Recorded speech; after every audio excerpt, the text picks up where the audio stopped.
press play. Press record.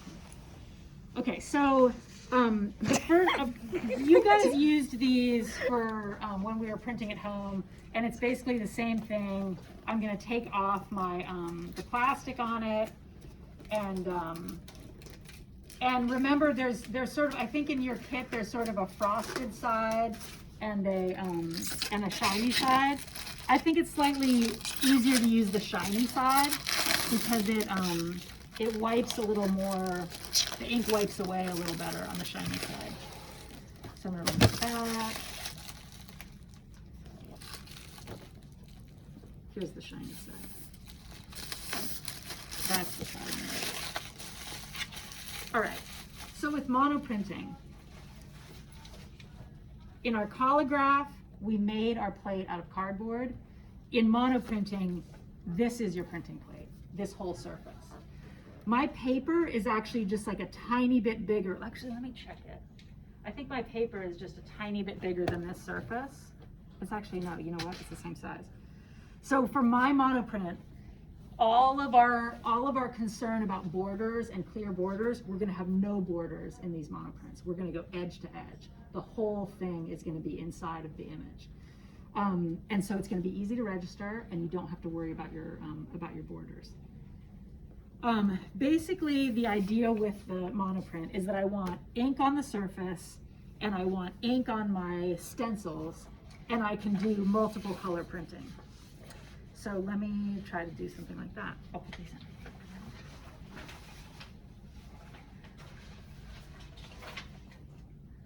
First I'll do my board. I think you guys remember from when we were printing our solar plates last year. I love using like that gradient mark. And so so when I rolled out my ink today, I put a little color on one side, like different colors on either side, so that I can get that kind of a fade from one color to the next. And I'm gonna flip my plate around. But really this part is, I just want some ink on the surface of my plate. You can really get a lot of sort of atmosphere and depth just by how you decide to do this part. And just like when we were wiping the ink off of our collograph plate, you want to see the color of the ink on here, but you don't want to have any like shiny ink on the surface of your plate. If you have ink that looks like this on your plate, you have way too much ink on there.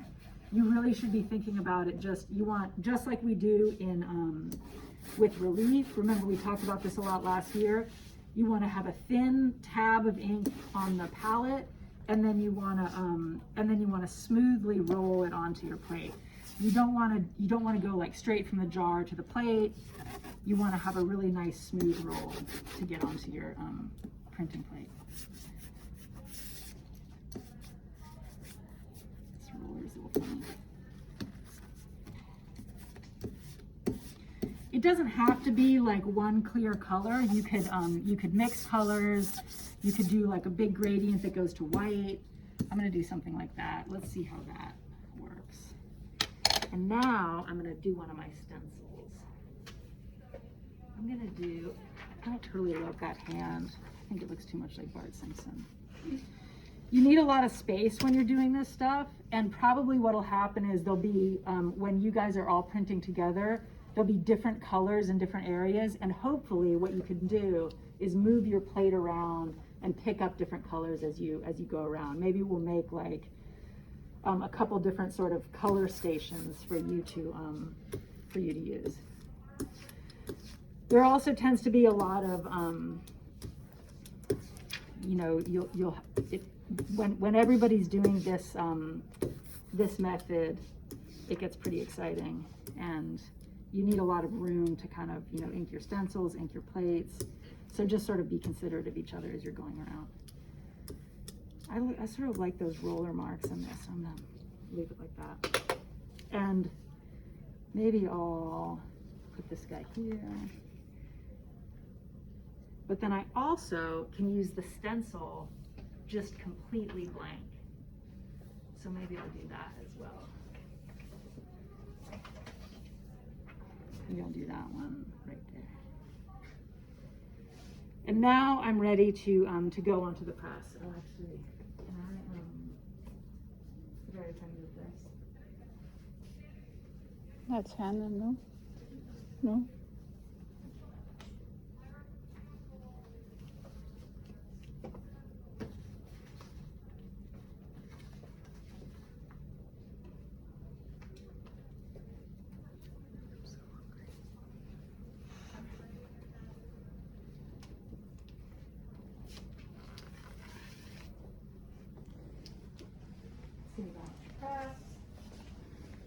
Now, with the, let's talk about the new, or actually, you know, we don't really need to register because the paper is the same size.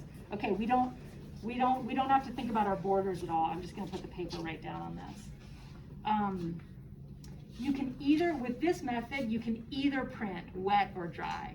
I think what I'll do is I'll show you, I'll do one of each and we can sort of compare the difference. I think the first one, I'll do dry. Professor? Yes. You said three stencils, right? To do. Yes, you don't have to use them all in every piece. Mm-hmm. It's, yeah, you can sort of like pick and choose.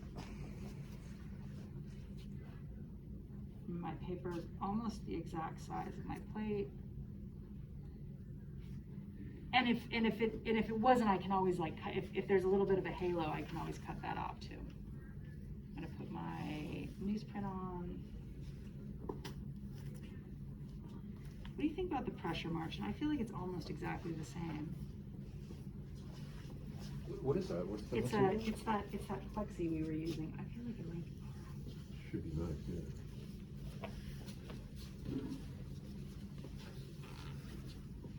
I think it might be just like a tiny bit thicker than the. We'll see. If it seems crazy. Actually, that seems a little much. I'm just gonna go down a slight bit.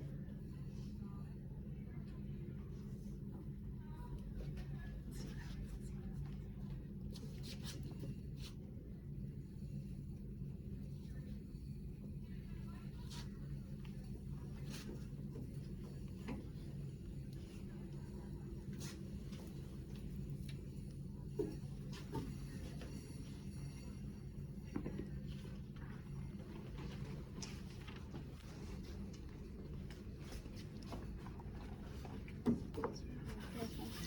Cool. So there is the first monoprint.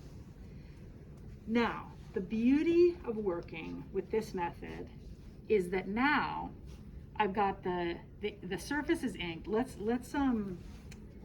The surface is inked, but now so is the back of that stencil and the back of that stencil. And there's a ghost image behind that stencil. So the wonderful part of Monoprint is that after this print, now I've got this really complex surface that I can then begin to play with and start to grow.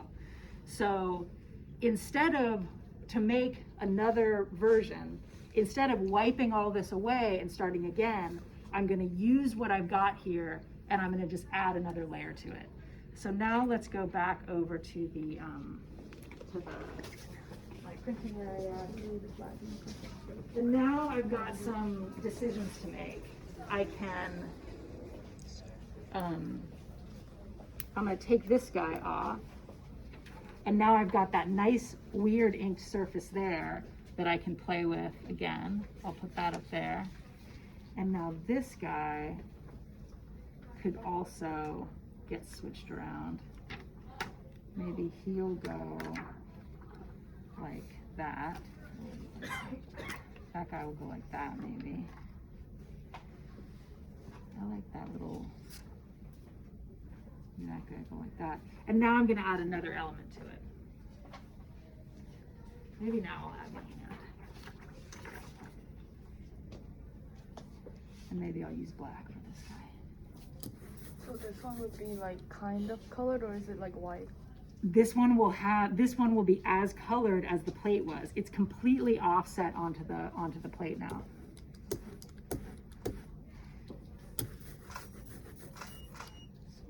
Thank you.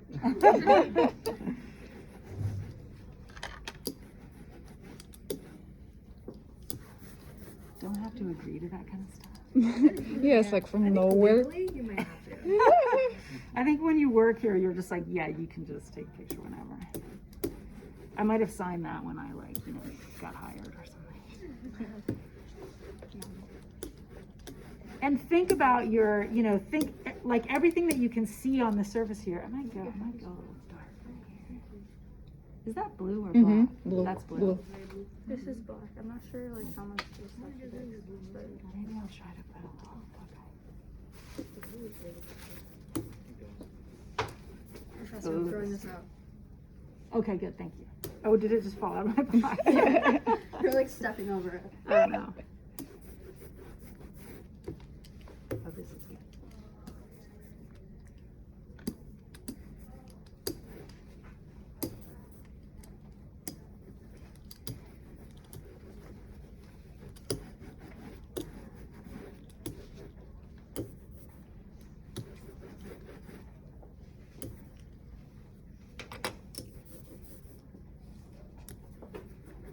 so do you have to wash it with water when you're gonna do another color, for example, next time? No. Well, like if I was like, oh, I'd really like the hand to be purple or something, then you would have to wash it with mineral spirits because we're using, or with the Gamsol, because we're using oil-based ink. But I would almost suggest trying, like, building on what you have rather than going backwards and starting over. I would always suggest, like, what can you add to it? What can you, keep going in that direction or whatever. Okay, so now, this time I'm gonna wet the paper. So I'm gonna put my tape down, and we're gonna sort of see the difference between the wet and dry paper.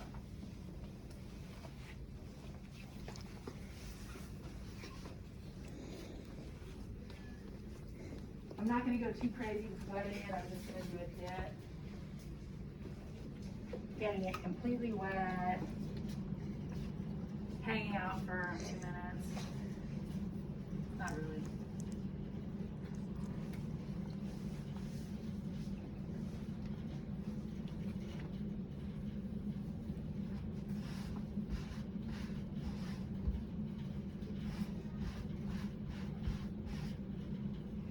Another thing that's kind of cool, maybe I'll do this on the plate like before I bring the paper over. Another thing that's kind of cool is that you can really think about,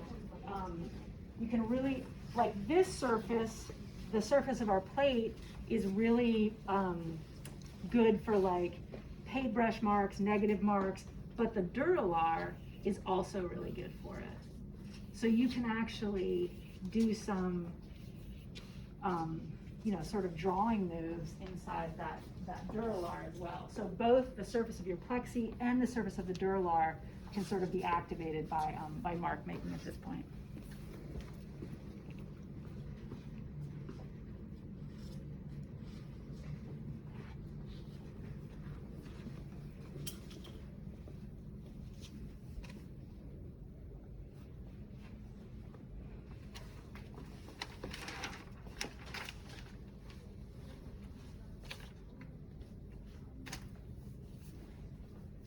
Tuck in my little baby.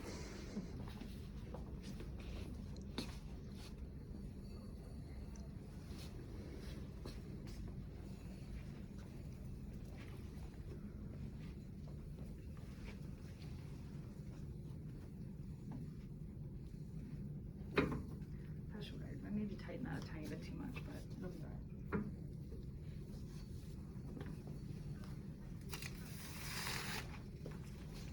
Now let's see what we got.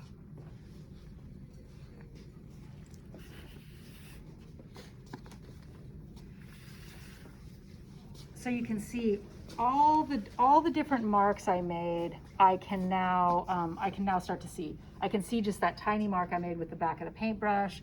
I can see flipping the stencils from one side to the next. And remember, I didn't even ink that whole side again.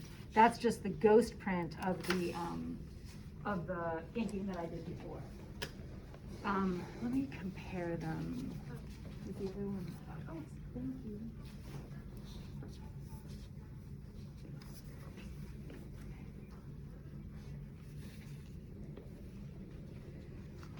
So what is an addition when we're talking about the monoprints?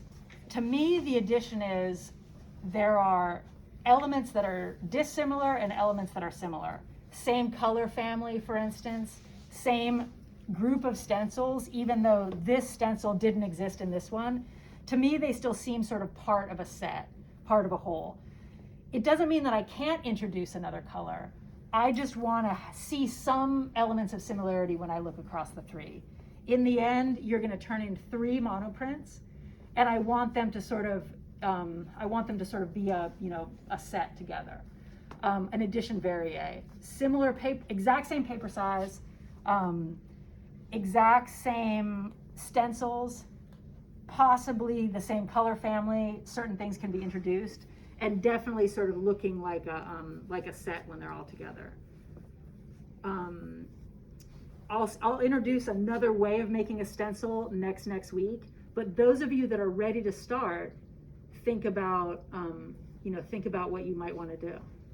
Think about you could start cutting your stencils today. You could make some drawings today. You could cut your paper, and you could even start to ink if you wanted to try it.